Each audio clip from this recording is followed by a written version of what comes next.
o Segredo da Komersyante de Parte 1. Ang hangin sa Barangay Kalinawan ay may kakaibang amoy, halo ng alat ng dagat, sampagita at kung anong nakakabahal. Nakatayo ako sa harap ng police outpost. Hawak ang Manila envelope, naglalaman aking transfer. Miguel Santos, inspektor mula. Ngayon ay nasa isang fishing village na parang kalahati jurisdiction. Inspector Santos, lumapit sa akin ang isang matandang lalaki na suot ang sombrerong salakot. Ako si Kapitan Teodoro. Matagal na kaming naghihintay sa inyo. Nakipagkamay ako sa kanya. Ang mga daliri niya ay kalyo na. Pamilyar sa akin na mga kamay ng mga taong nagtrabaho sa dagat. Salamat, Kapitan. Narinig ko na may mga kaso dito na kailangan ng immediate attention. Tumango siya, ngunit nakita ko ang pag-aalala sa kanyang mga mata. 3 bata na ang nawawala sa loob ng 2 buwan. Lahat sila mga young vendors sa merkado. Walang trace, walang ransom demands. Parang naglaho na lang sa hangin. Pumasok kami sa loob ng outpost. Ang building ay simple lang. 2 desk, isang filing cabinet, at isang electric fan na tumutunog na parang helicopter. Sa dingding ay nakakabit ang mga litrato ng mga nawawalang bata. Sina Edwin, 19 years old, nagtitinda ng isda. Si Rosie, 17, fruits and vegetables. At si Jun, 18, nagbebenta ng mga shells at souvenir. Itinuro ni Kapitan Teodoro ang bawat larawan. Lahat sila mga mabubuting bata. Walang mga bisyo, walang mga away. Tiningnan ko ang mga photos ng mabuti. Lahat ay may ngiti sa mukha. Mga ordinaryong kabataan na hindi mo maiisip na magiging involved sa kahit anong trouble. May mga witness ba? Iyon ang problema, Inspector. Walang nakakita sa kanilang pagkawala. Pero mayroong pattern. Lahat sila nawala during the new moon, mga around 3 a.m. At may mga nakakita sa kanila na parang bangungot before they disappeared. Bangungot? Naupo ako sa upuan at binuksan ang folder na binigay niya. Ano ibig sabihin nila? Sabi ng mga naka-witness, nakita nila ang mga batang ito na parang naglalakad na walang direksyon. Mata nila ay nakabukas, pero parang walang makita. Tapos, kinabukasan na lang, wala na sila. Binasa ko ang mga initial reports. Lahat ay incomplete, walang proper forensic documentation. Typical sa mga maliit na lugar na walang adequate resources. Nasaan ang mga pamilya ng mga bata? Nandito pa rin. Araw-araw silang pumupunta sa merkado, umaasa na babalik ang mga anak nila. Nakakawa tingnan, Inspector. Tumayo ako at naglakad sa may bintana. Nakita ko ang merkado sa baba, busy na busy. Kahit hapon pa lang, mga tao ay nagtatawaran. Mga bata ay tumatakbo sa pagitan ng mga stall. Normal na scene ng isang fishing village. Pero alam kong may something sinister na nagaganap dito. Kapitan, gusto ko makausap lahat ng mga witnesses.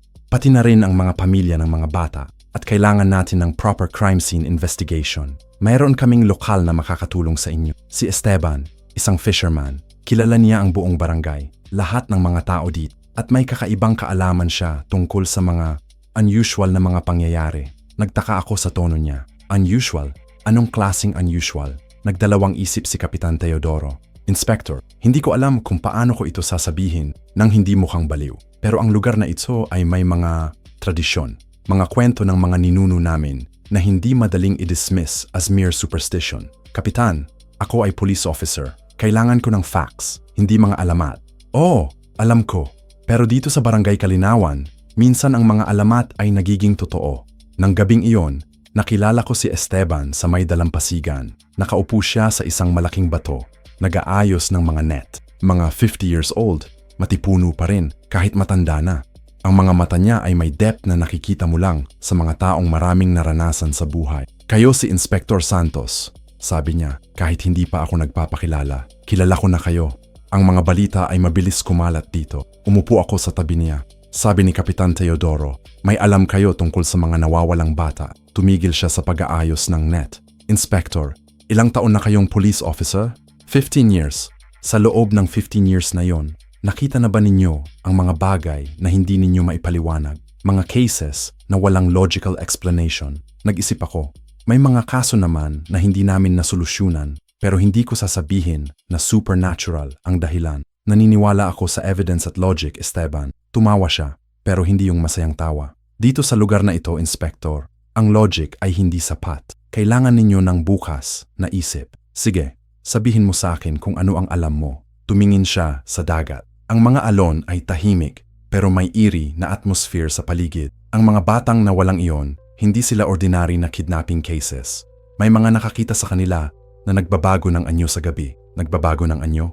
Mga mata nila ay naging pula, ang mga kuko ay humaba, at ang mga ngiti nila ay naging hindi. Napakamot ako sa ulo. Esteban, narinig mo na ba ang salitang psychological trauma? Possible na ang mga witnesses ay stressed lang o may mental issues. Possible nga, Inspector. Pero hindi mo maipapaliwanag kung bakit lahat ng mga nakakita ay nagsasabi ng same detail. At hindi mo rin maipapaliwanag kung bakit ang mga batang iyon ay nakita sa mga lugar na imposible nilang mapuntahan.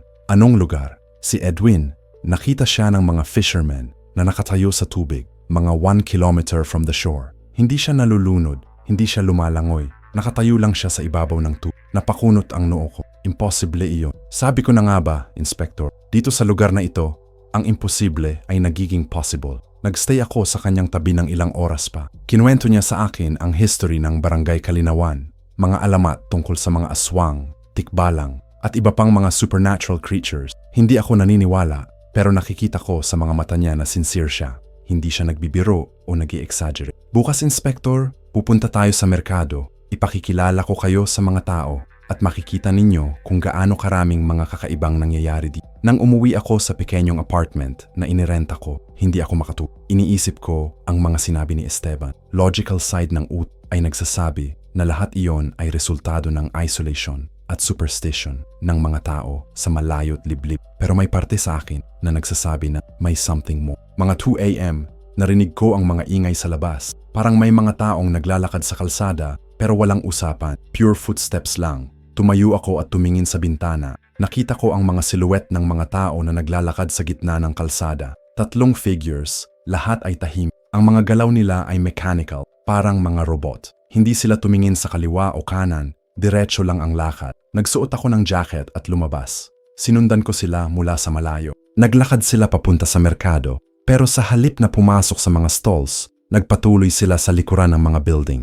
May isang malaking bahay sa dulo ng merkado. Matandang structure, siguro mga 100 years old na.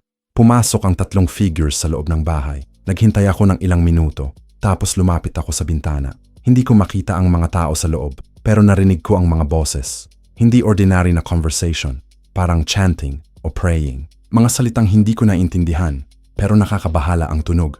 Bigla, tumugtog ang aking phone. Text message galing kay Kapitan Teodoro. Inspector, nakita ka ba ng sinuman sa merkado ngayon? May report kaming may suspicious person sa area. Nagreply ako. Ako iyon, Kapitan. Nag-investigate lang. Umuwi na kayo, Inspector. Hindi safe ang merkado sa gabi. Pabalik na sana ako sa bahay nang may marinig akong kalabog sa loob ng matandang bahay. Tumaas ang mga sigaw, tapos biglang natahimik lahat. Hindi ko alam kung ano ang nangyari sa loob, pero may feeling ako na connected iyon sa mga nawawalang bata. Tumakbo ako pabalik sa apartment, pero hindi na ako nakatulog hanggang umaga. Kinabukasan, nagpunta ako sa merkado kasama si Esteban. Active na ang mga vendors. Mga tao ay nagtitinda ng fresh na isda, fruits, vegetables, at iba pang mga goods. Normal na scene, pero hindi ko maalis sa isip ko ang mga nakita ko kagabi. Esteban, anong alam mo tungkol sa matandang bahay sa dulo ng merkado? Natigil siya sa paglalakad. Alin? Yung malaking bahay sa likod ng mga stalls. Nakita ko kagabi na may mga tao na pumasok doon. Inspector, walang bahay sa dulo ng merkado. Vacant lot lang ang nandoon. Tumingin ako sa direksyon na tinutukoy. Nakita ko ang mga stalls, ang mga vendors, at sa dulo, isang vacant lot na puno ng mga damo. Walang bahay, walang matandang building. Parang hindi nangyari ang nakita ko kagabi. O Segredo da Comerciante de Sampaguita, Parte 2. Nakatayo ako sa harap ng vacant lot, hindi makapaniwala sa nakikita ko. Kagabi ay may bahay dito, malaki, matanda, at may mga taong pumasok. Ngayon ay wala. Pawis na ako sa noo, kahit malamig pa ang umaga. Inspector, okay lang kayo? Tanong ni Esteban. May concern sa boses niya, pero nakita ko rin ang something else. Parang hindi siya shocked sa reaksyon ko. Sigurado ka bang walang bahay dito kagabi? Tumango siya. Matagal na vacant ang lote na yan. Pero Inspector, lumapit siya sa akin at bumaba ang boses. May mga oras na nakikita ng mga tao ang mga bagay na hindi totoo, o hindi pa totoo, o totoo pero hindi sa mundong ito. Hindi ko alam kung ano ang ibig sabihin niya, pero decided ako na mag-focus sa investigation. Supernatural o hindi, may 3 batang nawawala at kailangan ko silang hanapin. Tara, ipakikilala mo ako sa mga vendor. Kailangan natin ng solid information. Naglakad kami sa merkado. Ang atmosphere ay busy pero may underlying tension. Nakikita ko na may mga vendors na nag-uusap sa mababang boses. Tumtigil kapag padaan kami, tapos magpapatuloy ulit pagkatapos naming makalay. Ang unang kinausap namin ay si Aling Marta. Nagbebenta ng mga isda. Matanda na siya, mga 60s, pero alert pa rin ang mga mata. Inspektor, salamat sa Diyos. At may pulis na rin tayo dito. Takot na kami. Aling Marta, nakita ninyo ba si Edwin bago siya nawala? Oo naman. Katabi ko ang stall niya. Mabait na bata iyon. Walang bisyo. Pero sa mga araw bago siya nawala, may kakaiba sa kanya. Anong kakaiba? Hindi na siya nakikipag-usap sa mga customer. Tahimik lang. At nakita ko siyang nakatingin sa kawalan ng matagal. Parang may nakikita siyang hindi namin nakikita. May idea kayo kung nasaan siya ngayon? Umiling si Aling Marta, pero nakita ko na may gusto pa siyang sabihin. Inspector, may mga kwento dito na hindi mo dapat basta-basta i-dismiss. Ang mga ninuno namin ay nagturo sa amin na may mga creatures na gumagala sa gabi. Anong klaseng creatures? Aswang, tikbalang, kapre. Pero ang pinaka-dangerous ay ang mga aswang na nag-a-assume ng human form sa umaga. Nag-exchange ng tingin kami ni Esteban. Aling Marta, naniniwala kayo na involved ang mga creatures na iyan sa mga pagkawala? Hindi ko alam, Inspector. Pero ang alam ko, hindi normal ang mga nangyayari dito. Kinausap namin ang ilang vendors pa. Lahat ay may same observations. Ang mga nawawalang bata ay naging weird sa mga huling araw bago sila mawala. Tahimik, distant, parang may iniisip na malalim. Habang naglalakad kami, nakita ko ang isang young woman na nagbebenta ng sampagita sa tabi ng fountain sa gitna ng merkado. Siguro mga 22 years old, maputi, may malalim na mata. Ang mga bulaklak niya ay arranged perfectly, fresh pa rin, kahit magatanghali na. Sino yon? Tanong ko kay Esteban. Si Maricel. Siya ang nagbebenta ng pinakamaagang sampagita dito. Galing sa Tanawan ang mga bulaklak niya. 2 oras biyahe papunta dito. Lumapit kami sa kanya. Magandang umaga, bati ko. Ngumiti siya. Sobrang genuine ng smile niya na parang nawala bigla ang lahat ng stress ko. Magandang umaga rin, Inspect. Nakita ko kayong nag-i-investigate. Sana mahanap ninyo ang mga nawawalang bata. Kilala mo ba sila? Oo. Si Edwin ay regular customer ko. Bumibili siya ng sampagita para sa girlfriend niya sa kabilang barangay. Si Rosie naman ay friend ko since high school. At si June, nakakausap ko rin siya minsan. May napansin ka bang kakaiba sa kanila bago sila nawala? Nag-isip siya ng konti. Sa totoo lang, oo. Pero hindi ko alam kung related sa pagkawala nila. Ano ang napansin mo? Lahat sila ay naging interested sa mga kwento tungkol sa supernatural. Si Edwin, na dati ay nagtatalak kapag may nagsasalita ng mga alamat, bigla na lang nagtanong sa akin kung totoo ba ang mga aswang. Si Rosie naman ay naghanap ng mga libro tungkol sa mga engkanto. At si June ay nagsimulang magpupunta sa mga matandang bahay sa gabi. Matandang bahay? Oo, may mga abandoned houses sa paligid ng barangay. Sabi ng mga matanda, doon nakatira ang mga spirits ng nakaraan. Nakatingin ako kay Esteban. Mukhang may connection ang supernatural beliefs ng mga tao sa mga pagkawala. Maricel, naniniwala ka ba sa mga creatures na yon? Inspector, dito sa probinsya, hindi mo pwedeng sabihin na hindi ka naniniwala. Kasi pag hindi ka naniniwala, saka ka babantayan. Babantayan ng sino? Ng mga nilalang na akala mo ay hindi totoo.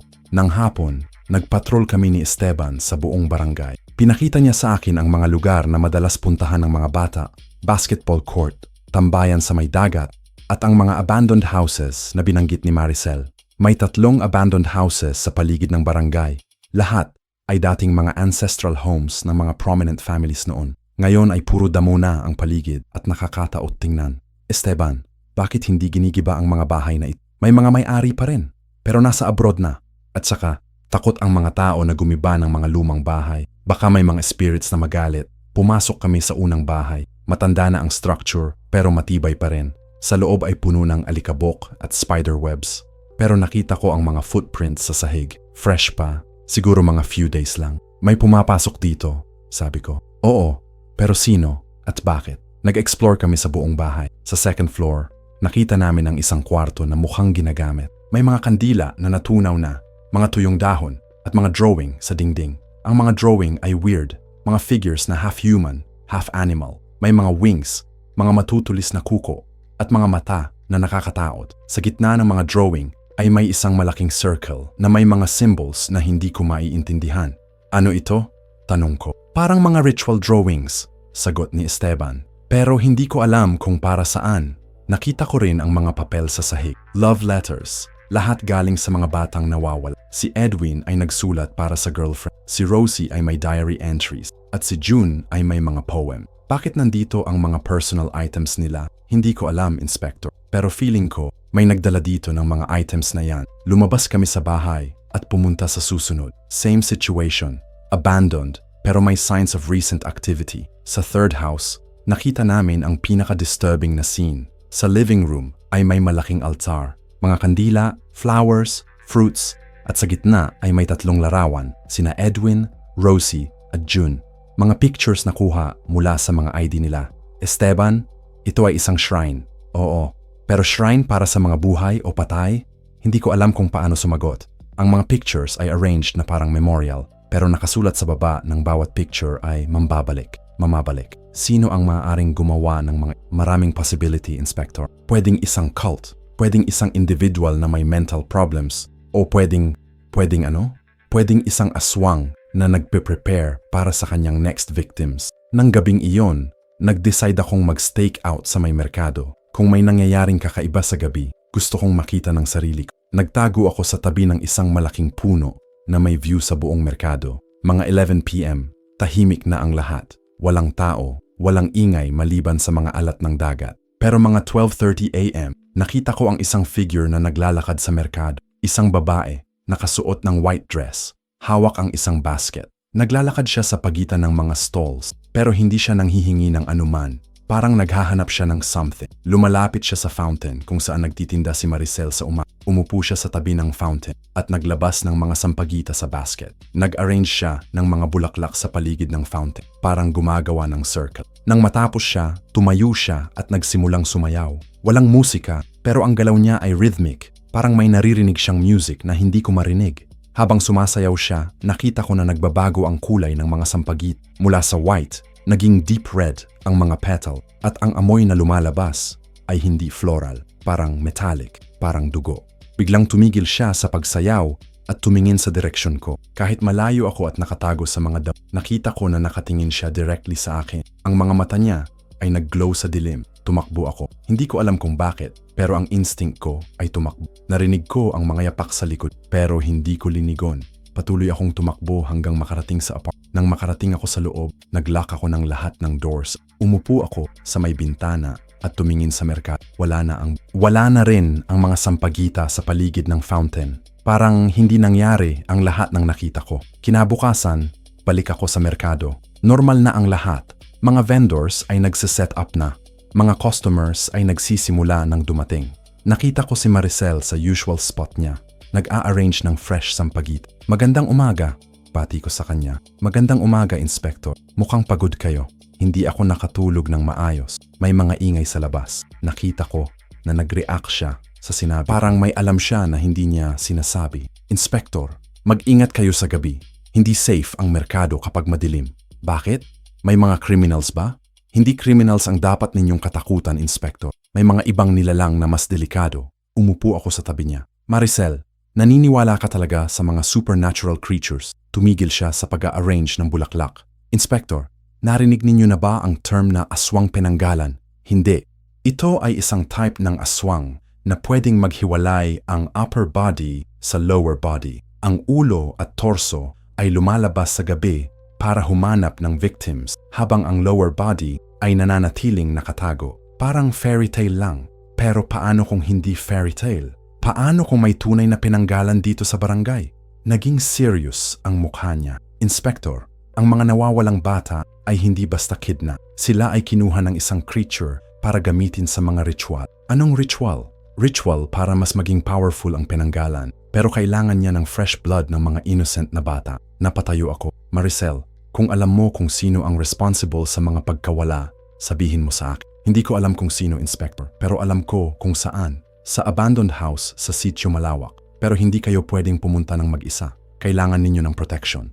Anong protection? May mga ritual na dapat gawin. May mga prayers na dapat sabihin. At may mga items na dapat dalhin. Nakita ko sa mga mata niya na sincere siya. Hindi siya nagbibiro o nag-e-exaggerate. May alam siyang hindi niya fully sinasabi, pero willing siyang tulungan ako. Maricel, tutulungan mo ako? Tumango siya. Pero sa isang kondisyon, Inspector. Ano? Kapag nakita ninyo ang totoo, hindi ninyo kami i-judge. Hindi ninyo sasabihin na baliw kami o backward. Tanggapin ninyo na may mga bagay sa mundong ito na hindi maipapaliwanag ng science. Tumango ako. Deal. Ngumiti siya, pero nakita ko ang sadness sa mga mata. Salamat, Inspector. Kailangan namin ng taong tulad ninyo. Taong handang mag-protect sa amin kahit hindi ninyo fully naiintindihan ang kalaban. Nang umalis ako sa merkado, may naramdaman akong kakaiba. Parang may nakatingin sa akin mula sa Lumingon ako pero walang nakita. Pero nakita ko si Maricel na nakatingin sa akin habang umalis ako. Ang expression sa mukha niya ay hindi relief o hope. Ang nakita ko ay pity. Parang naaawa siya sa akin dahil sa kung anumang darating. At for the first time since I arrived sa Barangay Kalinawan, naramdaman ko ang tunay na takot. O Segredo da Komersyante de Sampaguita, Parte 3. Ang susunod na araw ay nagdesisyon akong makipag-coordinate kay Kapitan Teodoro para sa mas organized na investigation. Pero nang dumating ako sa outpost, wala siya. Ang secretary niya, si Linda, ay nagsabi na hindi pa siya nakakabalik mula kahapon. Kahapon pa siya nawala? Tanong ko. Oo, Inspector. Sabi niya ay pupunta lang siya sa Sitio Malawak para mag-check ng isang report. Pero hindi na siya bumalik. Naramdaman ko ang pagkakapit ng kaba sa dibdib ko. Sitio Malawak. Iyon din ang binanggit ni Maricel kahapon. Agad akong pumunta kay Esteban para humingi ng tulong. Nakita ko siya sa dalampasigan, nag-aayos ng bangka. Esteban, kailangan natin pumunta sa Sitio Malawak. Nawala si Kapitan Teodoro. Natigil siya sa ginagawa. Inspektor, hindi pwedeng pumunta doon nang hindi prepared. Lalo na ngayon na new moon na naman. Anong special sa new moon? Saka pinakamalaks ang mga aswang. Walang liwanag ng buwan na mag-protect sa atin. Esteban, police officer ako. Hindi ako matatakot sa mga multo. Tumawa siya, pero walang kasiyahan sa tunog. Inspector, hindi multo ang problema. Ang mga aswang ay buhay na creatures. May physical form, may kakayahang makasakit physically. Sige. Assuming na totoo ang sinasabi mo, ano ang gagawin natin? Pupunta tayo kay Lola Carmen. Siya ang pinakamatatandang albularyo di. May alam siya tungkol sa mga protective ritual. Naglakad kami papunta sa kabundukan. Ang bahay ni Lola Carmen ay nasa loob ng kagubatan, mga 30 minutes walk mula sa merkado. Ang daan ay mabato at madilim kahit umaga pa. Esteban, bakit nakatira si Lola Carmen dito sa kabundukan? Mas malapit siya sa mga halaman na ginagamit niya para sa mga gamot. At mas safe din para sa kanya kasi kilala siya ng mga spirits ng gubat. Nang makarating kami sa bahay ni Lola Carmen, surprised ako sa nakita. Ang bahay ay malaki, matibay at malinis. Hindi iyon ang typical na kubo na ina-expect ko. May mga halaman sa paligid na hindi ko nakita sa ibang lugar. Lola Carmen, tawag ni Esteban. Lumabas ang isang matandang mga 70 years old, pero matapang pa rin ang posture. Ang mga mata niya ay sharp, parang nakikita niya ang mga bagay na hindi namin nakikita. Esteban, anak, at ikaw ay si Inspector Santos. Nakatingin siya sa akin ng direkta. Alam ko na kung bakit kayo nandito. Lola, nawala si Kapitan Teodoro sa Sitio Malawak. Kailangan namin siyang hanapin. Tumango si Lola Carmen. Pumasok kayo. May mga bagay tayong pag-uusapan. Sa loob ng bahay ay may mga kakaibang items. Mga dried herbs na nakasabit sa kisame, mga bote na may colored liquids, at mga talismans na gawa sa mga buto at bato. Pero ang pinaka-notable ay ang malaking bookshelf na puno ng mga lumang libro. Umupo kayo, sabi ni Lola Carmen. Esteban, ikwento mo sa inspektor ang tungkol sa akin. Lola Carmen ay hindi ordinary na albularyo, Inspector. Siya ay descendant ng mga babaylan, ang mga spiritual leaders ng aming mga ninuno. May special na ability siya na nakakakita ng mga spirits at mga supernatural creatures. Nakatingin si Lola Carmen sa akin. Inspector, naniniwala ka ba sa mga sinasabi ni Esteban? Honestly, hindi pa. Pero willing akong mag-listen. Good. Ang mga taong bukas ang isip ay mas may chance na makasurvive sa kung anumang makakasalubong. Kumuha siya ng isang maliit na bote na may purple liquid. Inumin ninyo ito. Ano iyan? Protection potion. Magpo-protect sa inyo laban sa mga aswang. Tiningin ko ang bote. Ang liquid ay kumukulay purple at may kakaibang amoy. Lola, hindi ako pwedeng uminom ng unknown substances. Inspector, sabi ni Esteban, trust ninyo si Lola Carmen. Siya ang nag-save sa maraming tao dito sa barangay. Nag-save mula saan? Mula sa mga aswang attacks, mula sa mga spells, mula sa mga curses. Nag-isip ako ng mabuti. Kung totoo man ang mga sinasabi nila, kailangan ko ng protection. Kung hindi naman totoo, at least harmless naman siguro ang potion. Ininom ko ang buong liquid. Ang lasa ay bitter, pero may strange na warming sensation sa dibdib ko pagkatapos. Maganda, sabi ni Lola Carmen. Ngayon, Pakinggan ninyo ang mga instructions ko ng mabuti. Unang-una, hindi kayo pwedeng pumunta sa Sitio Malawak mag-isa. Dapat magkasama kayo ni Esteban. Pangalawa, dalhin ninyo ang mga ito. Binigay niya sa amin ang mga maliit na pouch na may mga dried herb. Ilagay ninyo sa pocket. Pangatlo, kapag nakita ninyo si Kapitan Teodoro, huwag ninyong lapitan agad. Tawagan ninyo muna ang pangalan niya 3 beses. Bakit? Kasi baka hindi siya iyon. Baka aswang na nag-a-assume ng form niya. Lola, paano namin malalaman kung siya talaga iyon? Kapag tinawag ninyo ang pangalan niya, ang tunay na Kapitan Teodoro ay makakasagot ng tamang code word. Ang aswang ay hindi. Anong code word? Kalinawan. Kapag sinabi niya iyon, siya talaga iyon. Kapag hindi, tumakbo kayo agad. Binigay din niya sa amin ang mga flashlight na may red filter. Gamit ninyo ito sa halip na regular flashlight. Ang red light ay hindi nakikita ng mga aswang. Lola, last question. Kung totoo ang mga aswang, bakit hindi pa sila nahuhuli kayong ng authority? Bakit walang documented case? Tumawa si Lola Carmen. Inspector, sino ang maniniwala sa mga reports tungkol sa aswang? Sino ang mag-file ng case laban sa creature na walang legal identity? Ang mga aswang ay natutong maging smart. Sila ay nag-a-adapt sa modern world. Paano? May mga aswang na nagiging politicians, businessmen, kahit police officers. Ginagamit nila ang positions nila para ma-cover up ang mga activities nila. Nakaramdam ako ng chill sa spine ko. Ibig sabihin, may mga aswang sa government. Hindi ko sinasabi na lahat. Pero oo, may mga infiltrators. Kaya mahirap mag-report ng mga cases na ganito. Nang hapon, nag-prepare kami ni Esteban para sa mission sa Sitio Malawak. Dalang namin ang lahat ng items na binigay ni Lola Carmen, plus ang mga standard police equipment ko. Esteban, ilang beses ka na nakapunta sa Sitio Malawak? Mga 3 beses lang. At bawat beses, may nakakita ako na hindi normal. Ano ang nakita mo? Unang beses, nakita ko ang mga puno na gumagalaw kahit walang hangin. Pangalawang beses, narinig ko ang mga boses ng mga taong wala naman doon. Pangatlong beses, nakita ko ang isang babae na naglalakad na baliktad. Ang ulo ay sa baba, ang paa ay sa taas. Baliktad na naglalakad. Oo, sabi ni Lola Carmen. Sign iyon na may aswang sa area. Mga 6 p.m., nagsimula kami maglakad papunta sa Sitio Malawak. Ang daan ay medyo malayo, mga 1-hour walk sa kabundukan. Habang naglalakad, napansin ko na mas tahimik ang kagubatan compared sa normal na forest. Walang mga tunog ng mga insects o birds. Esteban, bakit ganito katahimik? Takot ang mga animals sa mga aswang. Kapag may aswang sa area, lahat ng natural creatures ay umalis.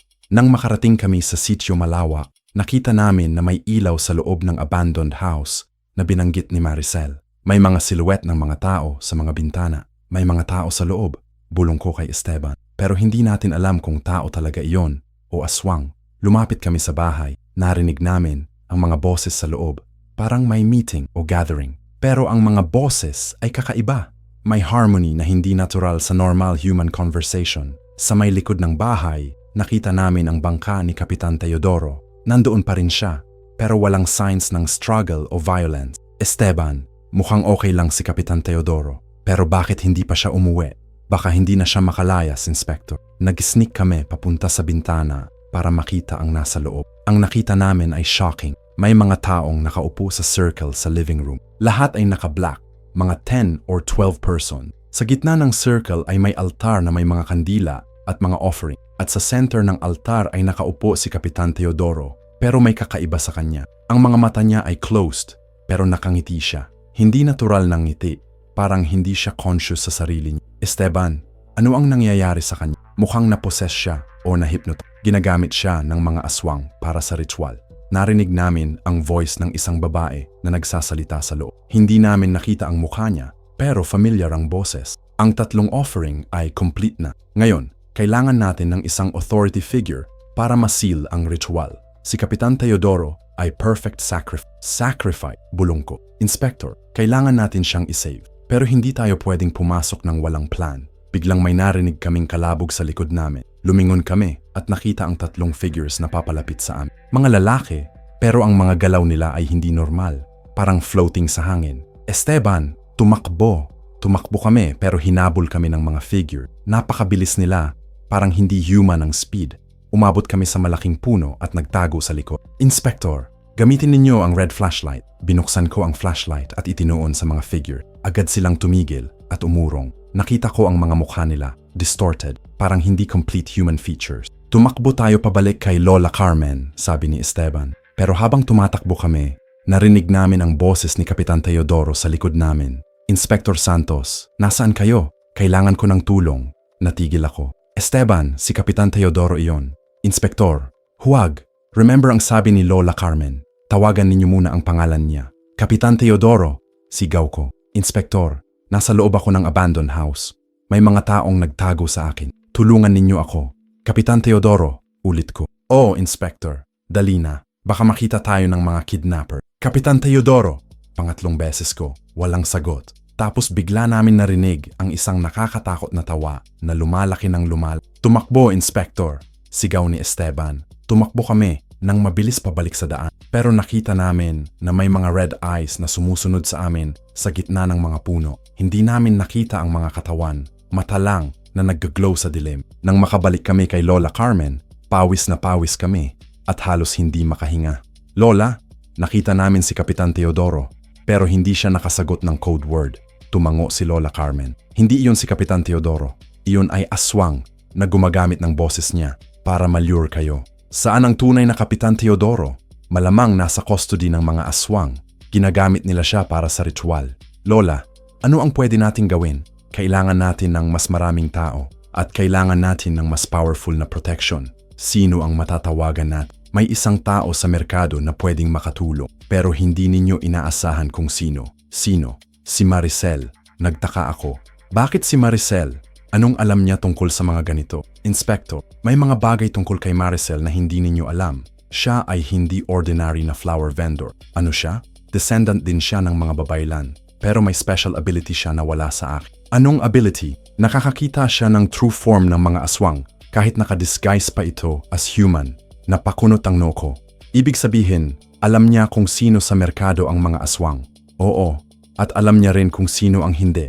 Lola, bakit hindi niya sinabi sa akin? Kasi hindi pa kayo ready na tanggapin ang Pero ngayon na nakita ninyo na mismo, ready na kayo. Ano pa ang hindi ko alam tungkol kay Maricel? Tumahimik si Lola Carmen ng ilang segundo. Inspector, ang mga bata na nawawala ay hindi random victim. May specific reason kung bakit sila kinuha. Anong reason? Sila ay mga descendants din ng mga babaylan. Ang mga aswang ay kumukuha ng mga taong may spiritual power para ma-absorb ang abilities nila. Ibig sabihin, si Maricel ay nasa danger din? Hindi lang nasa danger, Inspector. Siya ang primary target. Biglang naramdaman ko ang takot para kay Maricel. Hindi ko alam kung kailan, pero naging important siya sa akin.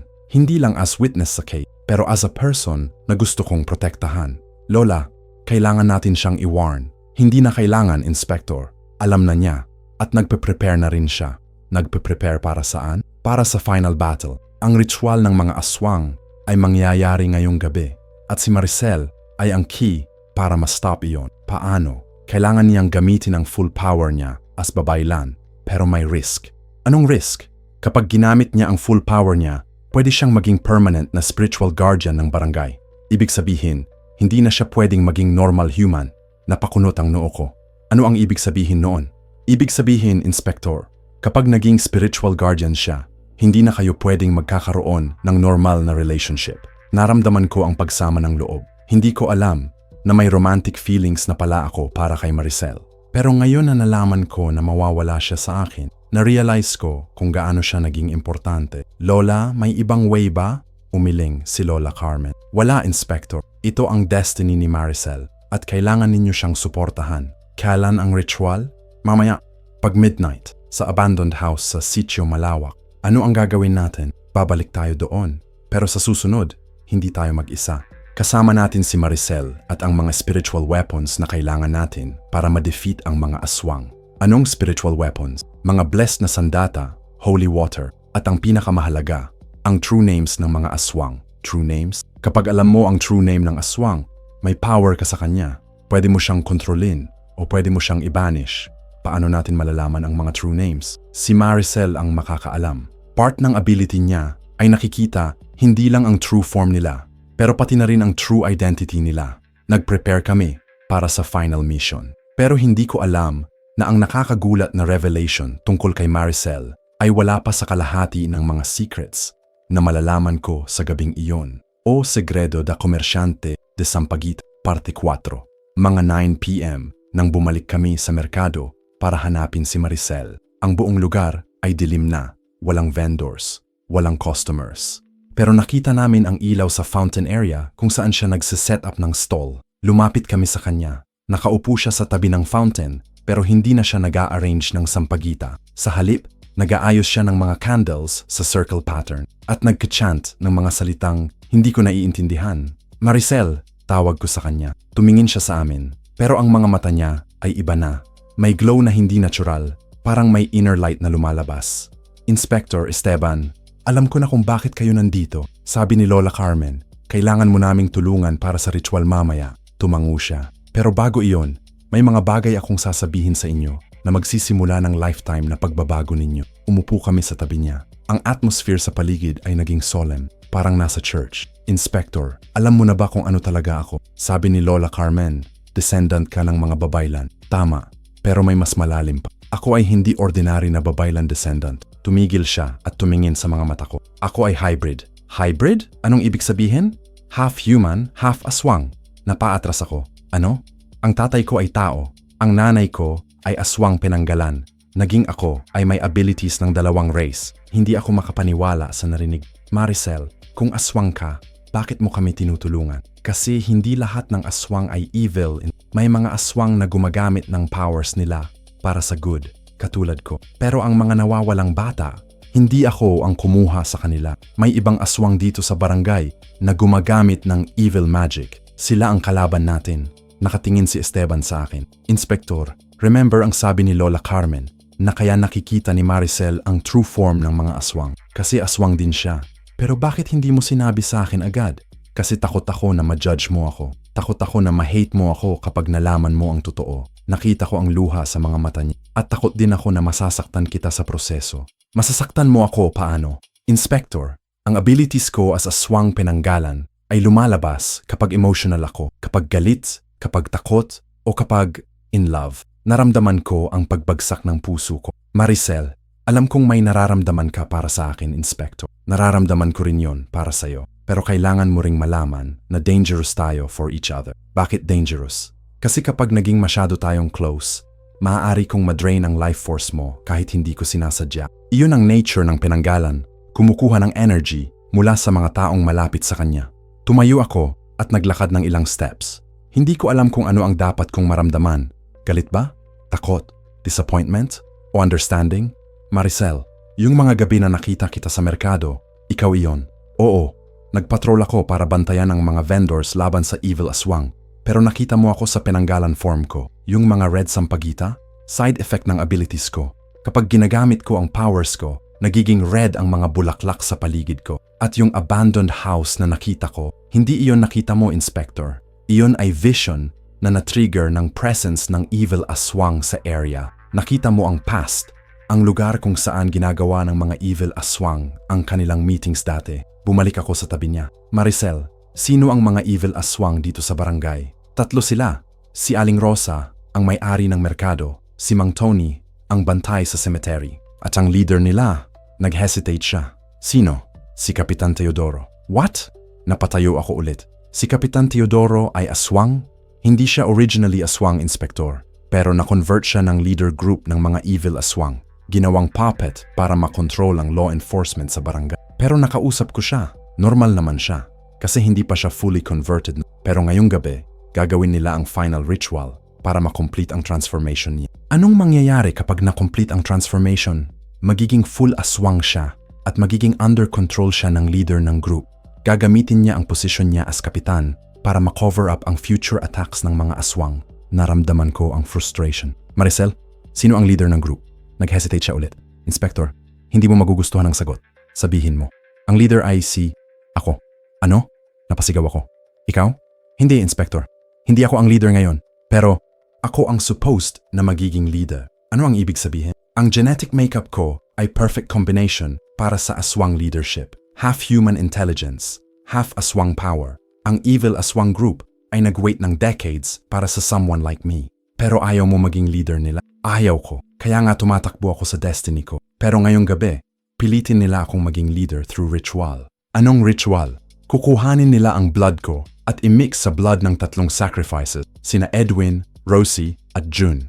Pagkatapos, pipilitin nila akong uminom ng mixture. Kapag ginawa ko iyon, automatic akong magiging evil aswang leader. Nasaan ang tatlong bata ngayon? Buhay pa, pero barely. Ginagamit ang blood nila slowly para sa ritual. Pero tonight, kukunin na nila ang final amount na kailangan. Maricel, ano ang plan natin? Pupunta tayo sa sitio malawak. Pero hindi para i-rescue si Kapitan Teodoro. Pupunta tayo para i-stop ang ritual at i-save ang tatlong bata. Paano? Ako ay magpe-pretend na willing akong sumama sa kanila. Kapag na-lower na nila ang guard, kayo ni Esteban ay mag-attack. Habang busy sila sa inyo, ako ay pupunta sa lugar kung nasan ang mga bata at i-rescue sila. Dangerous ang plan na Maricel.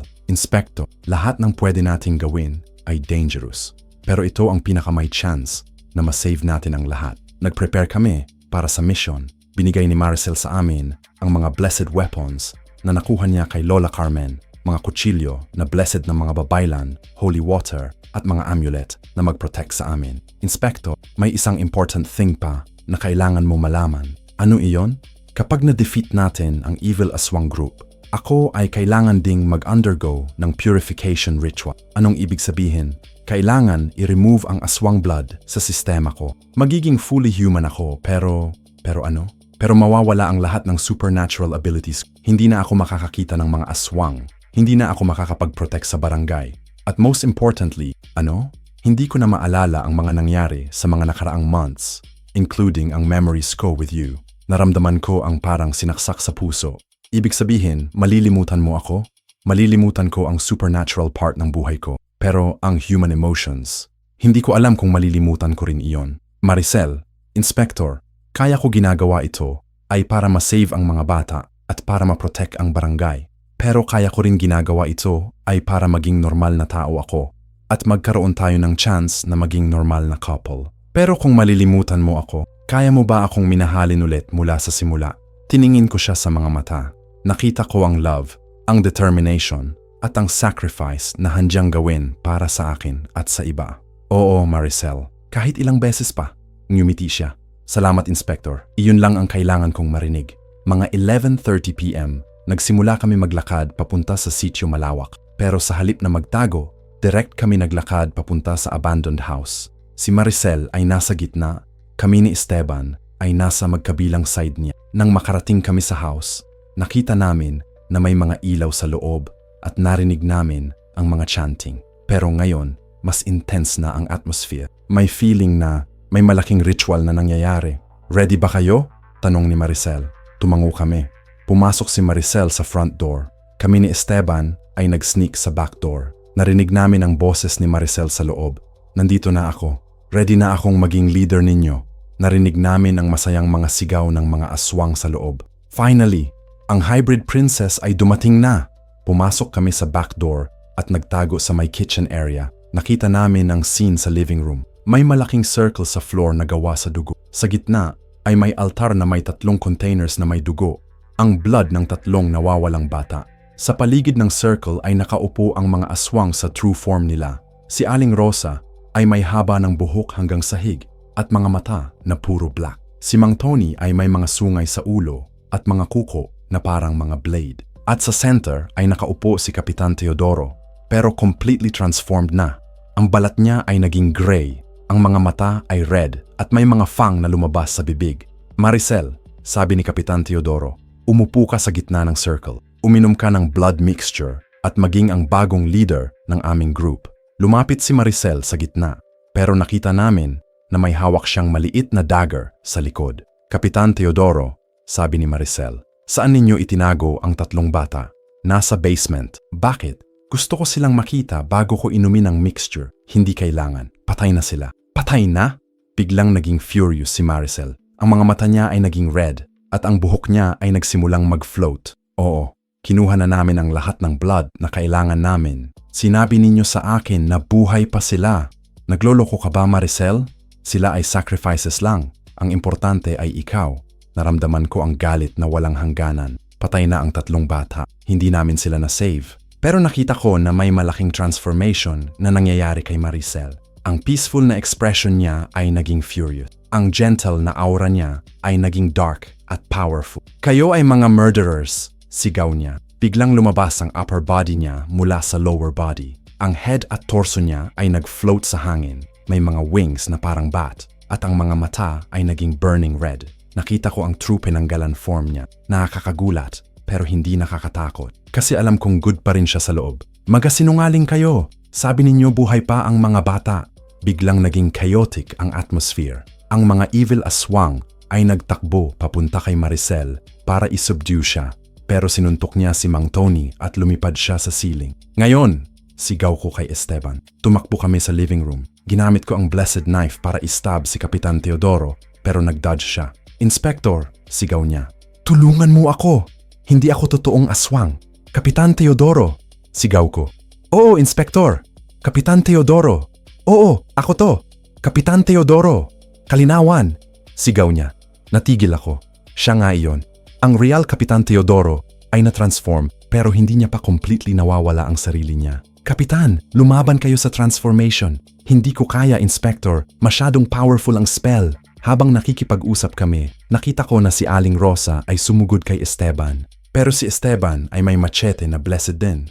At nakat niya ang mga mahabang buhok ni Aling Rosa. Biglang sumigaw si Aling Rosa ng napakatagal. Hindi! Ang aking power! Nahulog siya sa sahig at nagsimulang mag-shrink. Ang true form niya ay bumalik sa normal human form. Sa ceiling, nakikita ko na nakikipaglaban si Maricel kay Mang Tony. Pero dahil floating siya, advantage niya ang mobility. Ginagamit niya ang mga kuko niya para i-scratch si Mang Tony sa mukha. Maricel! Sigaw ko. Nasaan ang basement? Sa may kitchen. May hidden door sa sahig. Tumakbo ako sa kitchen at nakita ko ang hidden door. Binuksan ko iyon at bumaba sa basement. Ang nakita ko ay heartbreaking. Ang tatlong bata ay nakahiga sa mga table. Halos walang blood sa mga katawan. Patay na nga sila. Pero nakita ko rin na may mga ritual materials sa paligid. May mga candles, chalk circle, at mga ancient books. At sa gitna ay may malaking container na puno ng dugo. Naramdaman ko ang galit na hindi ko naranasan dati. Ang mga batang ito ay walang kasalanan. Sila ay namatay lang dahil sa greed ng mga evil aswang. Bumalik ako sa living room. Nakita ko na defeated na si Mang Tony at si Aling Rosa. Si Kapitan Teodoro ay nakaupo sa sulok, hawak ang ulo niya. Maricel, tapos na ba?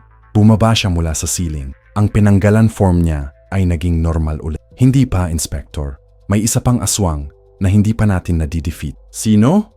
Biglang narinig namin ang malaking tawa mula sa entrance. Pumasok ang isang figure na nakasuot ng black robe. Magaling, Maricel, pero hindi mo pa ako natatalo. Nakita ko ang face ng figure, si Lola Carmen. Lola Carmen? Sigaw ni Esteban. Ikaw ang leader ng Evil Aswang Group? Tumawa si Lola Carmen. Hindi ako leader, mga bata. Ako ang creator ng group na ito. Pero ikaw ang tumulong sa amin. Tumulong ako para madala kayo dito. Para makuha ko si Maricel voluntarily. Tiningin si Maricel kay Lola Carmen. Ikaw ang nagturo sa nanay ko kung paano maging aswang, hindi ba? Oo. At ikaw ang masterpiece ko. Perfect combination ng human intelligence at aswang power. Lola Carmen, sabi ko, bakit ginagawa ninyo ito? Inspector, you're too naive. Ang mundo ay ginawa para sa mga strong. Ang mga aswang ay mas powerful kaysa sa mga tao. Kaya dapat kami ang mag-rule sa mundo. Pero maraming innocent na namatay. Sacrifices lang iyon para sa mas malaking purpose. Nakita ko na nag-prepare si Maricel para sa final battle. Pero alam ko na exhausted na siya mula sa mga naunang laban. Maricel, sabi ko, kailangan mo ng tulong. Inspector, hindi mo kayang makipaglaban sa kanyang level ng power. Pero pwede kitang suportahan. Lumapit ako sa kanya at hinawakan ang kamay niya. Biglang naramdaman ko ang strange energy na dumadaan mula sa kanya patungo sa akin. Inspector, ano ang ginagawa ninyo? Hindi ko alam. Pero parang nagkakaroon ako ng connection sa abilities mo. Nakita ni Lola Carmen ang nangyayari. Impossible. Hindi pwedeng mag-share ng power ang aswang sa tao. Hindi ordinary tao si Inspector, sabi ni Maricel. May babaylan blood din siya. Ano? Nagtaka ako. Kaya mo nakikita ang mga visions, Inspector. Kaya mo nararamdaman ang presence ng mga aswang. Descendant ka rin ng mga babaylan. Biglang naramdaman ko ang rush ng energy sa buong katawan ko. Nakita ko na may glow na lumalabas sa mga kamay ko. Maricel, ano ang nangyayari sa akin? Nagkaroon tayo ng soul bond, Inspector. Ngayon, shared na natin ang mga abilities. Tiningin si Lola Carmen sa amin na may galit sa mga mata. Hindi ko hahayaang maging successful ang bond ninyo. Sumugod siya sa amin, pero ngayon ay ready na kami. Si Maricel ay naging penanggalan form ulit. Ako ay may mga enhanced abilities na nakuha ko mula sa soul bond. Pero habang lumalaban kami, naramdaman ko na may mas malaking revelation pa na darat. At alam kong hindi pa tapos ang gabi na ito. Zerworm 1 o Segredo da Comerciante de Sampaguit, Parte 5. Ang battle kay Lola Carmen ay mas intense kaysa sa ine-expect. Kahit may soul bond kami ni Maricel, ang experience at power ni Lola Carmen bilang ancient aswang ay overwhelming. Inspector, mag-ingat! Sigaw ni Maricel habang lumipad siya para i-dodge ang mga energy blast ni Lola Carmen. Ginamit ko ang bagong abilities ko para mag-create ng protective barrier pero na-break agad yon ng attacks ni Lola Carmen. Maricel, hindi sapat ang power natin. Kailangan natin ng mas malalim na connection. Bumaba si Maricel at hinawakan ang dalawang kamay ko. Inspector, kailangan mo akong i-trust completely. Anong gagawin mo? Full soul merge. Magiging one entity tayo temporarily. Pero may risk na hindi na tayo makakabalik sa individual forms. Nakita ko sa mga mata niya ang determination mixed with fear. Hindi lang fear para sa sarili niya, pero fear na baka mawala niya ako forever. Maricel, ginagawa ko iyo. Inspector, hindi mo naiintindihan. Kapag nag-merge tayo, may possibility na ang stronger personality ang madominant. At ang aswang side ko ay mas powerful kaysa sa human side ko. Ibig sabihin, pwede mo akong makonsume? Oo. Pwede mong mawala ang sarili mo at maging part ng aswang consciousness ko. Nag-isip ako ng ilang segundo. Nakita ko si Esteban na nagsistruggle para tulungan si Kapitan Teodoro na makawala sa transformation spell. Nakita ko rin ang mga patay na katawan ng 3 bata sa basement. At nakita ko si Lola Carmen na nagpe-prepare para sa final attack na pwedeng makapatay sa lahat. Maricel, ginagawa natin. Inspector, trust me. Kahit anong mangyari, fight mo ako kung kailangan. Pero gawin natin para sa mga bata. Tumango siya. Okay, pero may isang condition. Ano? Kapag nakita mo na nadodominate na ako ng aswang side ko, gamitin mo ito. Binigay niya sa akin ang blessed dagger. Saksakin mo ako sa puso. Hindi kita masasaktan, Inspector. Kung hindi mo ako masasaktan, mas maraming tao ang masasaktan. Promise mo sa akin, kinuha ko ang dagger. Okay, pero hindi ko gagawin unless absolutely necessary. Salamat. Hinawakan namin ang mga kamay ng isa't isa. Biglang naramdaman ko ang rushing energy na mas intense kaysa sa nauna. Parang may current na dumadaan sa buong katawan ko. Nakita ko na nagbabago ang mundo sa paligid ko. Ang mga colors ay naging mas vivid. Ang mga sounds ay naging mas clear. At ang mga smells ay naging mas intense. Naramdaman ko rin ang presence ng lahat ng living creatures sa loob ng 1 kilometer radius. Inspector, narinig ko ang boses ni Maricel sa loob ng utak. Nakikita mo na ba ang mundo tulad ng nakikita ko? Oo, nakikita ko lahat. Nakikita ko ang fear ni Esteban, ang pain ni Kapitan Teodoro, at ang evil aura ni Lola Carmen. Ngayon mo makikita ang true nature ni Lola Carmen. Tumingin ako kay Lola Carmen at nakita ko ang true form niya. Hindi siya ordinary aswang. Siya ay tikbalang na nag-evolve sa aswang ability. Ang lower body niya ay horse, ang upper body ay human, pero may mga wings at fangs. Tikbalang aswang hybrid? Tanong ko. Oo, kaya siya sobrang powerful. Combination ng tikbalang trickery at aswang bloodlust. Paano natin siya matatalo? May weakness ang tikbalang. Kapag nakat mo ang mana nila, nawawala ang magical powers nila. Tumingin ako sa mana ni Lola Carmen. Mahaba at thick, at may kumikinang na silver strands na obviously magical. Pero paano natin malalapitan? Sobrang fast niya. Dito papasok ang coordination natin. Ako ay mag-distract sa kanya, ikaw ay mag-sneak attack para sa main. Okay, let's do this. Lumipad si Maricel, na technically ay ako din, papunta kay Lola Carmen. Ginagamit niya ang aerial advantage para mag-confuse sa kanya. Lola Carmen, sigaw ni Maricel. Bakit mo ginawa ito sa mga bata? Mga bata? Tumawa si Lola Carmen. Mga weaklings lang iyon. Ang mundo ay para sa mga strong. Habang nag-argue sila, nag-sneak ako sa likod ni Lola Carmen. Hawak ko ang blessed knife, ready na i-cut ang main niya. Pero biglang lumingon siya sa akin. Inspector, akala mo ba hindi ko napapansin na nandyan ka? Sumugod siya sa akin, pero nag-dodge ako gamit ang enhanced reflexes. Maricel, now! Bumaba si Maricel at kinrab niya ang attention ni Lola Carmen. Pero sa proseso, na-hit siya ng energy blast sa shoulder. Maricel! Naramdaman ko rin ang pain niya dahil sa soul merge. Inspector, okay lang ako. Focus sa mane. Tumakbo ako ulit papunta kay Lola Carmen. Pero ngayon ay aware na siya sa strategy namin. Ginagamit niya ang tikbalang abilities para mag-create ng illusions. Biglang nakita ko ang multiple copies ni Lola Carmen sa paligid ko. Lahat ay mukhang totoo. Lahat ay may same aura. Ano ito? Tanong ko. Tikbalang illusion magic. Sagot ni Maricel. Hindi mo makikita kung alin ang totoo. Paano natin malalaman? Gamitin mo ang aswang senses. Ang true form ay may distinct scent na hindi ma-replicate ng illusion. Nag-concentrate ako at ginagamit ang enhanced smell ability. Nakita ko na may isang Lola Carmen na may mas strong na evil scent. Tumakbo ako papunta sa kanya at ni-slash ang mani niya ng blessed knife. Hindi! Sigaw niya. Biglang nawala ang lahat ng illusions. Nahulog si Lola Carmen sa sahig at nagsimulang mag-shrink. Ang tikbalang aswang form niya ay bumalik sa normal old woman appearance.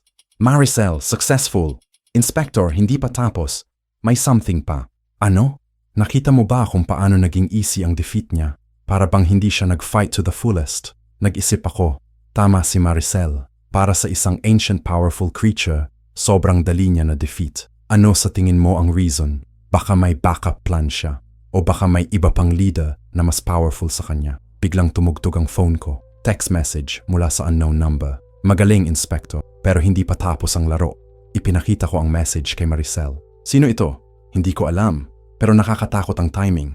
Biglang narinig namin ang tugtog mula sa labas. Lumabas kami at nakita namin ang maraming vehicles na papalapit sa abandoned house, police cars, ambulances, at mga government vehicle. Inspector Santos, sigaw ng isang familiar na boses. Lumabas sa isa sa mga kotse si Chief Inspector Reyes, ang boss ko mula sa Cebu. Kasama niya ay mga high-ranking officials na hindi ko nakikita. Chief, ano ang ginagawa ninyo dito? Inspector, naka-receive kami ng report tungkol sa cult activity dito sa Barangay Kalinawan at may order kami na i-arrest kayo.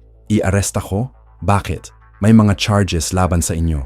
Obstruction of justice, conspiracy, at murder. Murder? Sino ang namatay? Ang tatlong nawawalang bata. May witness na nagsabi na kayo ang pumatay sa kanila. Nagtaka ako. Sino ang witness? Lumabas mula sa isa sa mga kotse si Lola Carmen. Pero ngayon ay mukhang normal na matandang babae na wala namang supernatural ability. Si Lola Carmen ang witness, sabi ni Chief Reyes. Sabi niya, nakita niya kayong pumatay sa mga bata para sa ritual. Chief, nagsisinungaling siya. Siya ang tunay na killer. Inspector, nasaan ang evidence ninyo? Lahat ng nakita namin ay kayo na hawak ang bloody knife at kayo na nasa crime scene. Tumingin ako sa kamay ko. Nakita ko na may dugo nga sa blessed knife na ginagamit ko. At realization ay tumama sa akin. Maricel, bulong ko, na-frame tayo. Mas malala pa, Inspector. Nakita mo ba ang mga kasama ni Chief Reyes? Tiningin ko sa mga officials. May mga mata silang may kakaibang kulay. Parang may hint ng red. May aswang sa kanila? Hindi lang may aswang, Inspector. Lahat sila ay aswang. Naramdaman ko ang panic. Ibig sabihin, ang government mismo ay infiltrated ng mga aswang. Hindi lahat, pero may significant number na na-convert na o originally aswang na. Paano? Inspector, ang operation na ito ay mas malaki kaysa sa ine-expect natin. Hindi lang local ang scope, national level. Ano ang gagawin natin? Mag-surrender tayo muna, pero habang nasa custody tayo, mag-i-investigate tayo kung gaano kalaki ang infiltration. Pero dangerous iyon. Inspector, kung tatakbo tayo ngayon, magiging fugitives tayo forever at hindi natin malalaman ang full extent ng operation nila. Nag-isip ako, tama si Maricel. Kailangan namin malaman kung gaano kadaming government officials ang involved. Okay, sabi ko kay Chief Reyes. Sumurrender ako. Maganda, sabi ni Chief Reyes. Lumapit sa akin ang mga officers at nag-handcuffs. Pero bago ako i-arrest completely, lumapit si Maricel kay Chief Reyes. Sir, ako rin po ay suspect sa case na ito. Dapat i-arrest ninyo rin ako. Bakit ka mag-surrender kung innocent ka? Tanong ni Chief Reyes. Kasi po, kasama ko si Inspector sa lahat ng ginawa niya. Kung guilty siya, guilty rin ako. Nakita ko sa mga mata niya ang plan. Gusto niyang sumama sa akin para ma-monitor niya ako sa loob ng custody. Okay, i-arrest din si Maricel.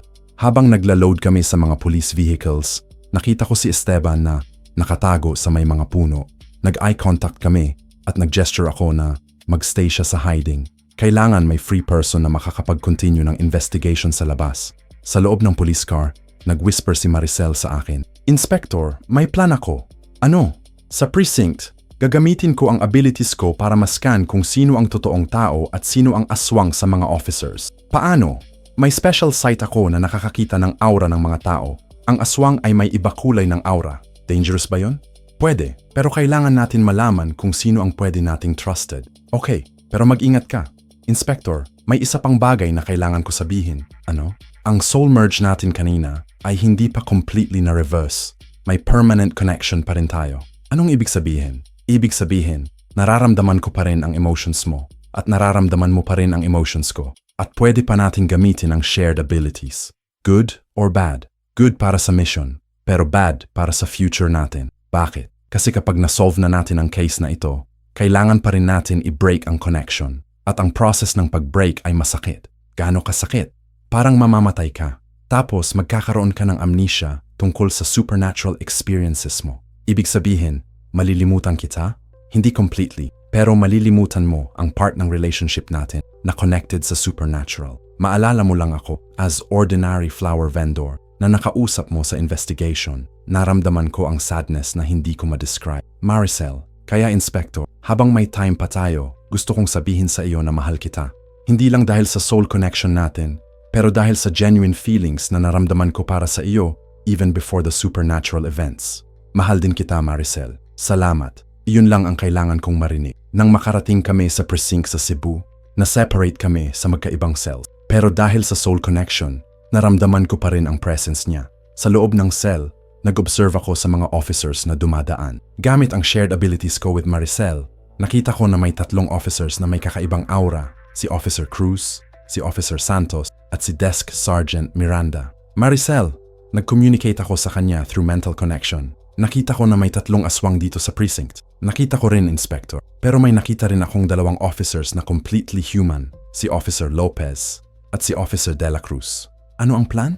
Mamaya, kapag nag-shift change, makakausap natin si Officer Lopez. Subukan natin siyang i-convince na tulungan tayo. Paano kung hindi siya maniwala? Gagamitin natin ang evidence na nakuha natin. May mga pictures ako sa phone ko ng ritual site at ng mga supernatural creature. May phone ka pa? Hindi nila na-confiscate. Naka-hide sa loob ng bra ko. Smart. Mga 3 a.m. Nag-shift change. Nakita ko na nag-duty si Officer Lopez. Lumapit ako sa bars ng cell. Officer Lopez! Tawag ko. Ano? Sagot niya. Kailangan ko ng tulong. May importante akong sasabihin tungkol sa case ko. Ano iyon? May mga aswang sa precinct na ito. Tumawa siya. Inspector, stress lang iyan. Normal sa mga detainees na mag-hallucinate. Officer Lopez, tingnan mo ito.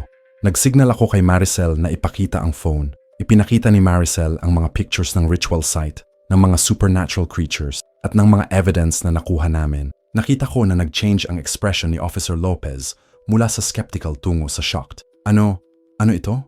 Ito ay evidence na may supernatural creatures na nag-ooperate dito sa area at may mga aswang na nag-infiltrate sa government. Hindi pwede. Impossible. Officer Lopez, sabi ni Maricel, ano ang nakita ninyo sa pictures? Fake ba yon? Photoshopped? Nag-examine si Officer Lopez ng mga pictures. Hindi. Mukhang real. Pero, walang pero, officer. Kailangan ninyo kaming tulungan. Kasi kung hindi, mas maraming innocent na mamamatay. Nag-isip si Officer Lopez ng matagal. Ano ang gusto ninyong gawin ko? Kailangan namin makausap si Officer De La Cruz. At kailangan namin ma-verify kung sino sa mga officers dito ang aswang. Paano? May test kami. Pero kailangan naming makalapit sa kanila. Ano ang test? May holy water kami na na-bless ng babaylan. Kapag nag-react ang skin nila, aswang sila. Saan ninyo nakuha ang holy water? Naka-hide rin sa akin, sabi ni Maricel. Nakita ko na nag-decide si Officer Lopez na tulungan kami. Okay, pero kapag nalaman ng mga superior ko na tinulungan ko kayo, magiging accomplice ako. Officer Lopez, sabi ko, kapag nalaman ng mga aswang na human ka, magiging target ka nila. Mas safe ka kung makikipagtulungan ka sa amin. Sige, ano ang gagawin natin? Unang-una, need natin makontak si Esteban sa Barangay Kalinawan. Siya ang only person na alam ang full story. Paano? Gamitin ninyo ang official phone. Sabihin ninyong official police business. Tumawag si Officer Lopez kay Esteban. Nang nakausap na niya, ipinas niya ang phone sa akin. Esteban, kumusta ang situation doon? Inspector, mas malala na. May mga bagong aswang na dumating sa barangay. At may narinig akong usapan na magkakaroon ng mass conversion ritual sa weekend. Mass conversion? Iko-convert nila ang buong barangay into aswang. Magiging aswang community na ang Barangay Kalinawan. Gaano karaming tao? Mga 500 residents. Lahat ay magiging aswang kapag successful ang ritual. Naramdaman ko ang panic. Esteban, kailangan natin ma-stop yon. Kaya nga, Inspector. Pero hindi ko kaya mag-isa. Kailangan ko ng backup. Esteban, may mga totoong police officers dito na pwede naming trusted.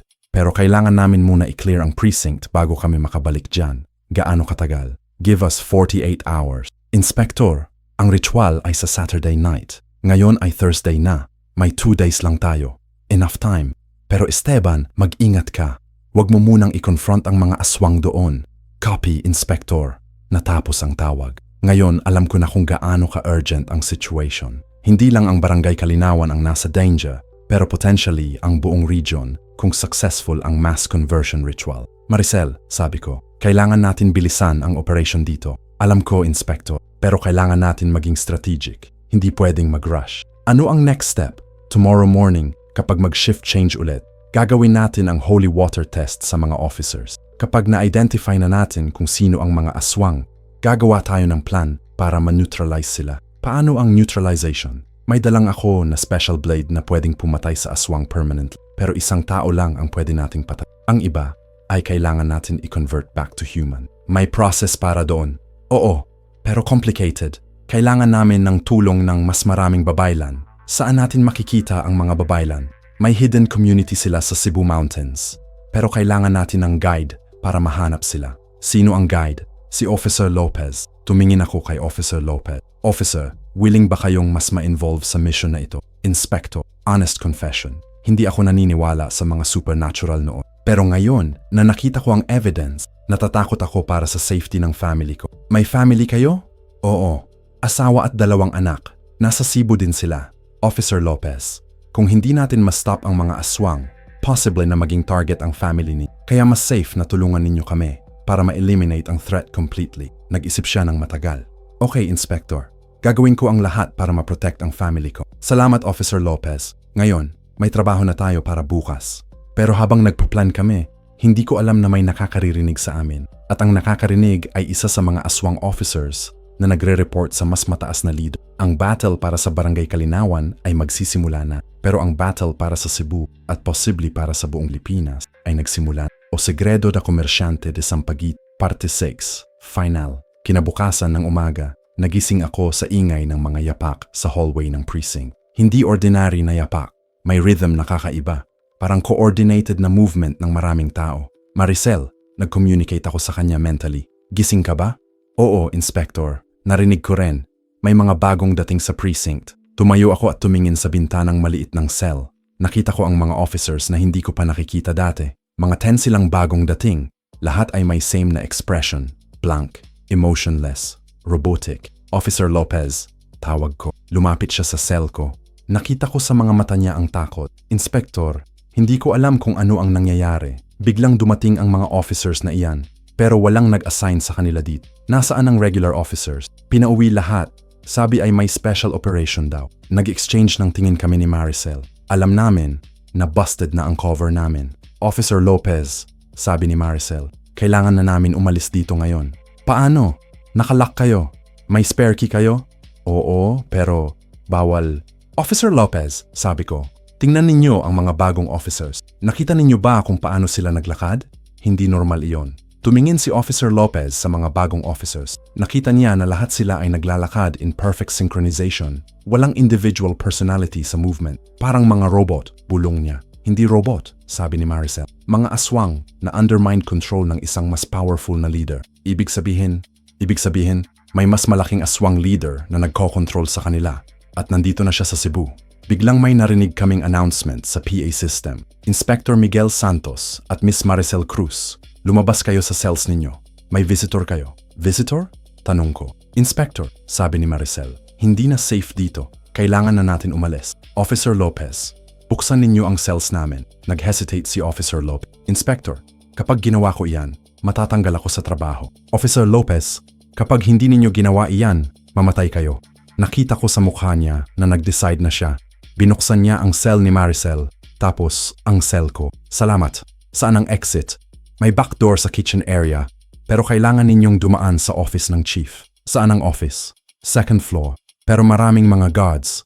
Maricel, kaya natin. Kaya, Pero kailangan natin mag-split. Ako ay mag-distract sa mga guards. Kayo ni Officer Lopez ay mag-sneak sa back exit. Hindi, sabay tayong lalabas. Inspector, mas practical kung mag-split tayo. At kailangan ko ring i-confirm kung sino ang visitor na hinahanap tayo. Dangerous, alam ko. Pero kailangan natin malaman kung sino ang leader ng mga aswang dito sa Cebu. Nag-agree ako sa plan. Si Maricel ay maghahandle ng mga guards sa main area. Kami ni Officer Lopez ay mag-sneak sa back exit. Nagsimula kami maglakad. Sa main hallway, nakita namin si Maricel na lumalakad confidently papunta sa mga guards. "Excuse me," sabi niya sa isa sa mga guards. "Nasaan ang visitor na hinahanap namin?" "Conference room sa second floor," sagot ng guard. Pero nakita ko na tumingin ang guard sa mata ni Maricel ng matagal. Tapos biglang nag-change ang expression niya. "Ikaw ay..." Biglang naging alarmed ang guard. "Oo," sabi ni Maricel. "Alam ko kung ano ka." Biglang nag-transform si Maricel sa pinanggalan form niya.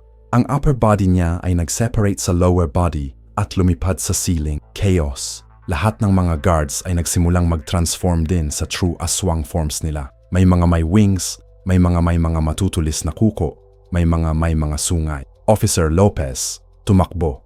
Tumakbo kami papunta sa kitchen area. Pero nakita ko na may mga guards din doon na nag-transform na. "Inspector, dito." Itinuro ni Officer Lopez ang isang malaking window. Tumalon kami sa window at nahulog sa parking area sa likod ng precinct. Masakit ang pagkakahulog, pero okay pa rin kami. "Saan tayo pupunta?"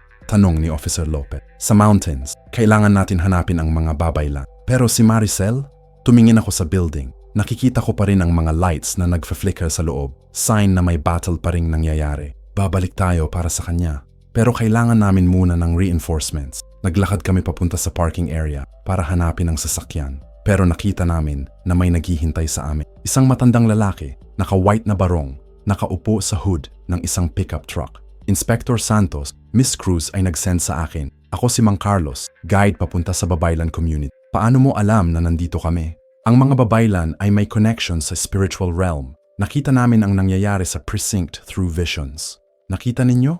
"Oo, at alam namin na kailangan ninyo ng tulong." Sumakay kami sa pickup truck. Habang nagmamaneho si Mang Carlos papunta sa mountain, nag-explain siya sa amin ng situation. Ang aswang leader na nandito sa Cebu ay si Domingo Salvacion. Dati siyang politician, pero na-convert siya ng mga aswang mula sa Malaysia. Malaysia? Oo. May international aswang network. Hindi lang Pilipinas ang affected. Gaano kalaki ang network? Southeast Asia, Middle East, at parts ng Europe. May mga aswang communities na nagko-coordinate para sa world domination. World domination? Oo. Ang ultimate goal nila ay i-convert ang lahat ng humans into aswang. Tapos, sila ang mag-rule sa mundo. Nakarating kami sa foot ng mountain. Mula doon, kailangan namin maglakad ng mga 2 hours para makarating sa Babaylan community. Mang Carlos, gaano karaming babaylan sa community? Mga 50, pero hindi lahat ay fighters. May mga healers, may mga seers, may mga spiritual advisors. Ilang fighters?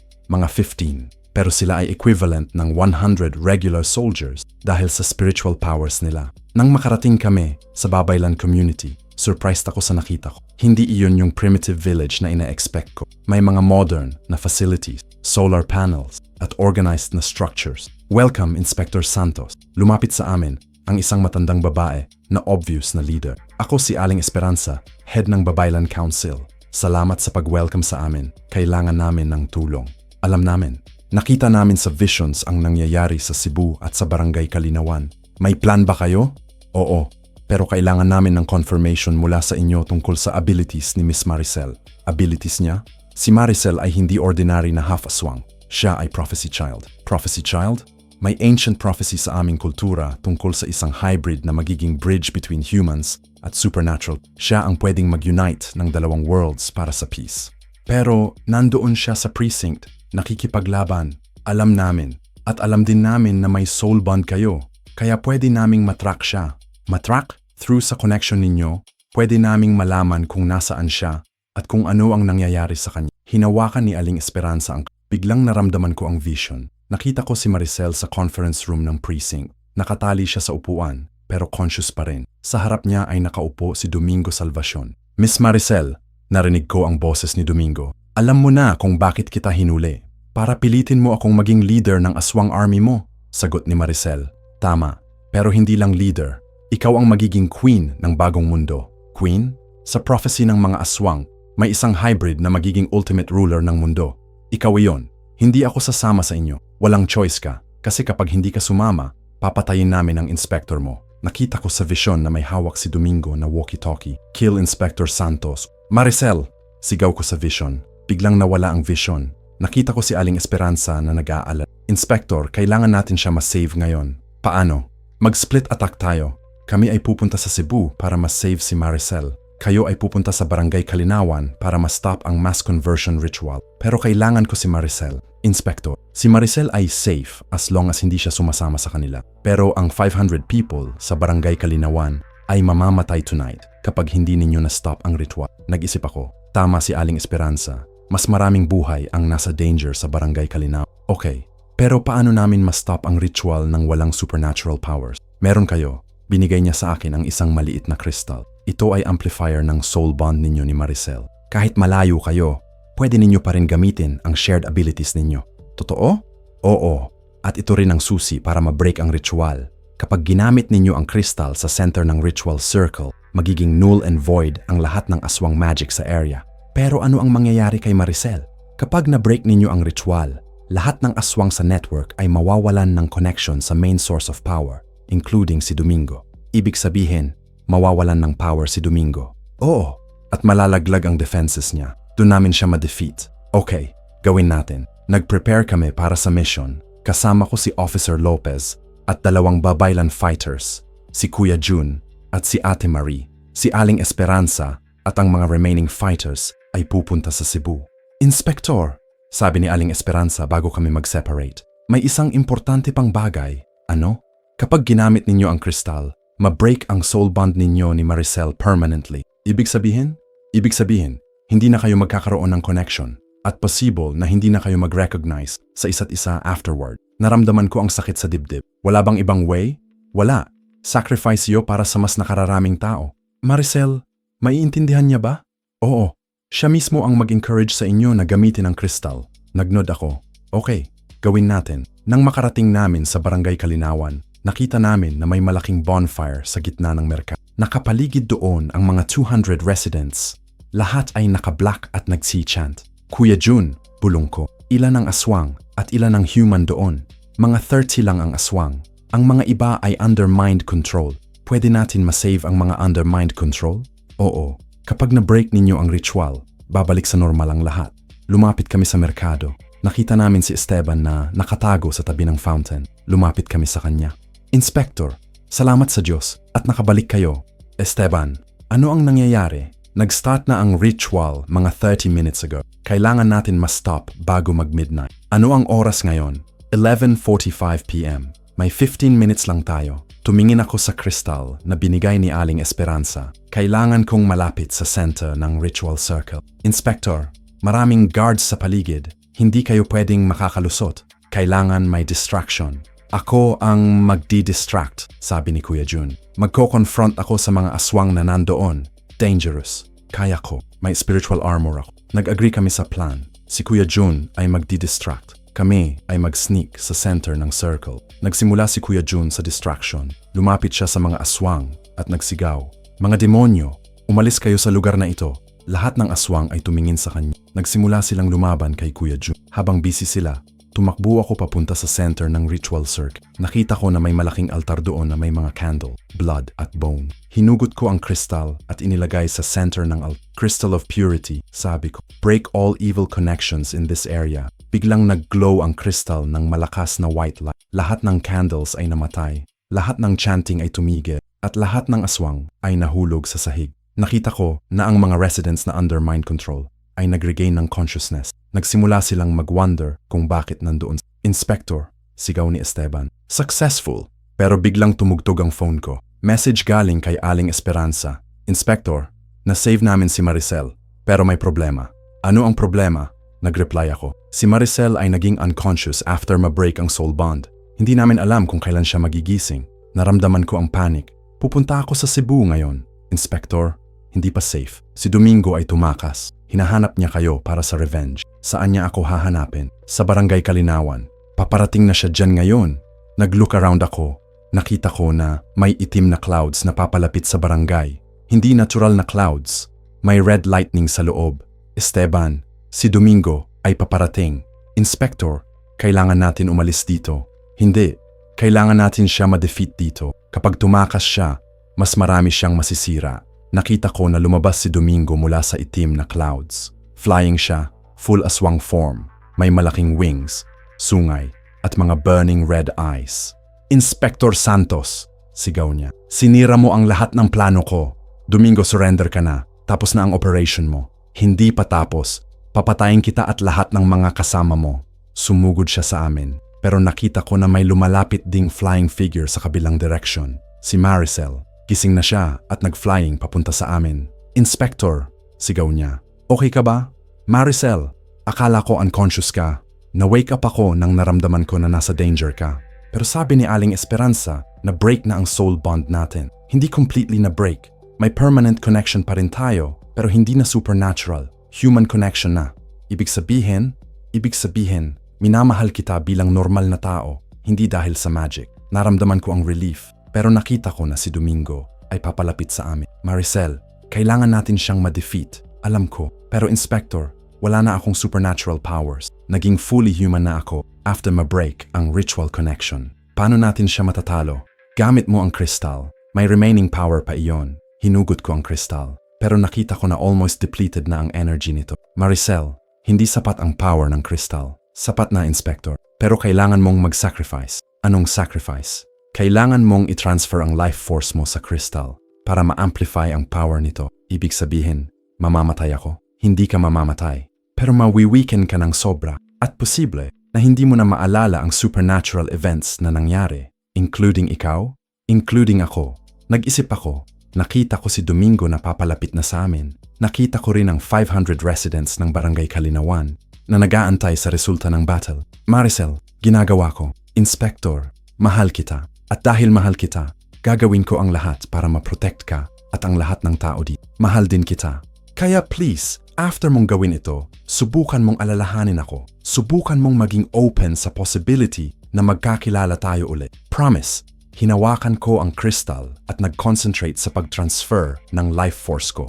Biglang nag-glow ang crystal ng sobrang lakas. Domingo! Sigaw ko. Ito, para sa lahat ng mga inosenteng namatay dahil sa greed mo. Inihagis ko ang crystal papunta sa kanya. Tumama iyon sa dibdib niya. At biglang sumabog ng white light. Lahat ay naging puti. Wala akong nakikita, wala akong narinig. Pure white light lang. Pagkatapos ng ilang segundo, bumalik ang normal na kulay ng mundo. Nakita ko na nakahulog si Domingo sa sahig. Patay na. Ang kristal ay naging ashes na. Pero naramdaman ko na sobrang hina ko. Nahulog ako sa sahig. Inspector, sigaw ni Maricel. Lumapit siya sa akin at hinawakan ako. Maricel, na-defeat na natin siya. Oo. Pero naka-weekend ka ng sobra. Okay lang. Basta safe na ang lahat. Inspector, possible na malimutan mo ako after nito. Hindi kita malilimutan. Kahit anong mangyari. Nakita ko na nagsimula nang mag-fade ang consciousness ko. Pero bago completely mawala, nakita ko ang ngiti ni Maricel. 3 buwan later, nakatayo ako sa harap ng Barangay Kalinawan Police Outpost. Natatandaan ko na nag-work ako dito dati, pero hindi ko maalala kung bakit ako bumalik. May nagsabi sa akin na may importante akong kausapin dito. Lumapit sa akin ang isang babae na nagbebenta ng sampagita. Maganda siya, familiar ang mukha, pero hindi ko maalala kung saan ko siya nakita. Inspector Santos? Tanong niya. Oo, ikaw ba ang nag-request ng meeting? Oo, ako si Maricel. Naging close tayo dati. Close? Paano? Ngumiti siya. Mahaba ang story, pero gusto ko lang malaman kung may nararamdaman ka pa ba sa akin? Tumingin ako sa kanya. May something familiar sa mga mata niya. May warmth na hindi ko maipaliwanag. Hindi ko maalala kung paano tayo naging close, sabi ko. Pero may nararamdaman ako sa iyo na hindi ko maipaliwanag. Good enough para sa akin, sabi niya. Gusto mo bang mag-coffee tayo? At ikukwento ko sa iyo ang mga nangyari sa amin dati. Sure. Pero bakit feeling ko na sobrang importante ng story na ikukwento mo? Kasi, Inspector, ang story namin ay hindi ordinary love story. Ito ay story ng sacrifice, courage, at tunay na pag-ibig na lumampas sa supernatural. Naglakad kami papunta sa coffee shop. Hindi ko man naalala ang details ng nakaraan, pero alam ko na ang babaeng ito ay importante sa buhay ko. At habang naglalakad kami, nakita ko na ang mga sampagita sa basket niya ay naging mas white pa at mas fragrant. Parang may magic na nangyayari, pero hindi ko na naisip kung bakit. Ang importante ay kasama ko ulit siya. At somewhere sa depths ng memory ko, may boses na nagsasabi, ang tunay na pag-ibig ay hindi nakabase sa supernatural connections. Nakabase ito sa genuine human emotion na kahit anong magic ay hindi makapag-erase. Siguro, hindi ko kailangan maalala ang lahat. Siguro, kailangan ko lang mag-start ulit. At siguro, ang new beginning na ito ay mas maganda pa kaysa sa nakaraan. Kasi ngayon, walang aswang, walang supernatural threats, walang complications. Ngayon, pure lang ang feelings namin sa isa't isa. At iyon ang pinaka-powerful na magic sa mundo. Salamat sa pagtingin sa story na ito. Kung nagustuhan ninyo ang O Segredo da Comerciante de Sampaguita, mag-like, mag-subscribe at mag-comment. Share ninyo rin sa mga friends ninyo na mahilig sa supernatural romance stories. Maraming salamat.